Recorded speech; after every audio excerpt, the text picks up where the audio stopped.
ರಾಜ್ಯದ ಪಡಿತರದಾರರ ಹಿತದೃಷ್ಟಿಯಿಂದ ಆಹಾರ ನಾಗರಿಕ ಸರಬರಾಜು ಮತ್ತು ಗ್ರಾಹಕ ವ್ಯವಹಾರಗಳ ಇಲಾಖೆ ಮಹತ್ವದ ನಿರ್ಧಾರವೊಂದನ್ನು ಕೈಗೊಂಡಿದೆ. ರಾಜ್ಯಾದ್ಯಂತ ಇರುವ ನ್ಯಾಯಬೆಲೆ ಅಂಗಡಿಗಳ ದೈನಂದಿನ ಕಾರ್ಯನಿರ್ವಹಣೆಯ ಸಮಯವನ್ನು ಬದಲಾಯಿಸಿ ಆಹಾರ ಇಲಾಖೆ ಹೊಸ ಆದೇಶ ಹೊರಡಿಸಿದೆ. ಇನ್ಮುಂದೆ ಸಾರ್ವಜನಿಕರಿಗೆ ಯಾವುದೇ ತೊಂದರೆಯಾಗದಂತೆ ಸುಲಭವಾಗಿ ಪಡಿತರ ಸಿಗಲಿದೆ. ಈ ಹಿಂದೆ ನ್ಯಾಯಬೆಲೆ ಅಂಗಡಿಗಳು ಬೆಳಿಗ್ಗೆ 8ರಿಂದ ಮಧ್ಯಾಹ್ನ 12ರವರೆಗೆ ಮತ್ತು ಸಂಜೆ 4ರಿಂದ ರಾತ್ರಿ 8ರವರೆಗೆ ಮಾತ್ರ ತೆರೆದಿರ್ತಿದ್ದವು. ಆದ್ರೆ ಇಲಾಖೆಯ ಹೊಸ ಆದೇಶದ ಪ್ರಕಾರ ಇನ್ನು ಮುಂದೆ ನ್ಯಾಯಬೆಲೆ ಅಂಗಡಿಗಳು ಪ್ರತಿದಿನ ಬೆಳಿಗ್ಗೆ 6 ಗಂಟೆಯಿಂದ ಸತತವಾಗಿ ರಾತ್ರಿ 10 ಗಂಟೆಯವರೆಗೆ ಕಾರ್ಯನಿರ್ವಹಿಸಲಿವೆ. ಇದರಿಂದಾಗಿ ಕಾರ್ಮಿಕರು ಮತ್ತು ಉದ್ಯೋಗಿಗಳಿಗೆ ತಮಗೆ ಅನುಕೂಲಕರವಾದ ಸಮಯದಲ್ಲಿ ಪಡಿತರವನ್ನ ಪಡೆದುಕೊಳ್ಳಲು ದೊಡ್ಡ ಅವಕಾಶ ಸಿಕ್ಕಂತಾಗಿದೆ.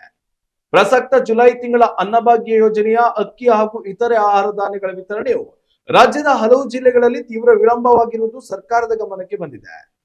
ಸಗಟು ಮಳಿಗೆಗಳಿಂದ ಧಾನ್ಯಗಳನ್ನ ಪೂರ್ಣ ಪ್ರಮಾಣದಲ್ಲಿ ಎತ್ತುವಳಿ ಮಾಡಿಕೊಂಡಿದ್ದರೂ ಕೂಡ ಪಡಿತರ ವಿತರಣೆ ನಿಧಾನಗತಿಯಲ್ಲಿ ಸಾಗುತ್ತಿತ್ತು. ಈ ಹಿನ್ನೆಲೆಯಲ್ಲಿ ದಾಸ್ತಾನು ಲಭ್ಯವಾದ ತಕ್ಷಣವೇ ಕಡ್ಡಾಯವಾಗಿ ವಿತರಣೆ ಪ್ರಾರಂಭಿಸುವಂತೆ ಮತ್ತು ನಿಗದಿತ ಅವಧಿಯೊಳಗೆ ಪ್ರಕ್ರಿಯೆ ಮುಗಿಸುವಂತೆ ಇಲಾಖೆ ಕಟ್ಟುನಿಟ್ಟಿನ ಸೂಚನೆ ನೀಡಿದೆ.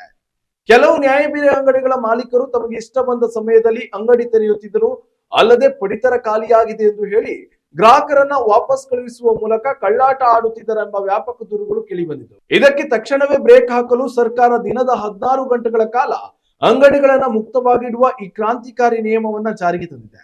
ಸರ್ಕಾರದ ಈ ನೂತನ ಕ್ರಮದಿಂದಾಗಿ ಪಡಿತರ ವ್ಯವಸ್ಥೆಯಲ್ಲಿ ಪಾರದರ್ಶಕತೆ ಹೆಚ್ಚಲಿದ್ದು ಬಡ ಜನರಿಗೆ ಸಕಾಲದಲ್ಲಿ ಆಹಾರ ಧಾನ್ಯ ತಲುಪಲು ನೆರವಾಗಲಿದೆ.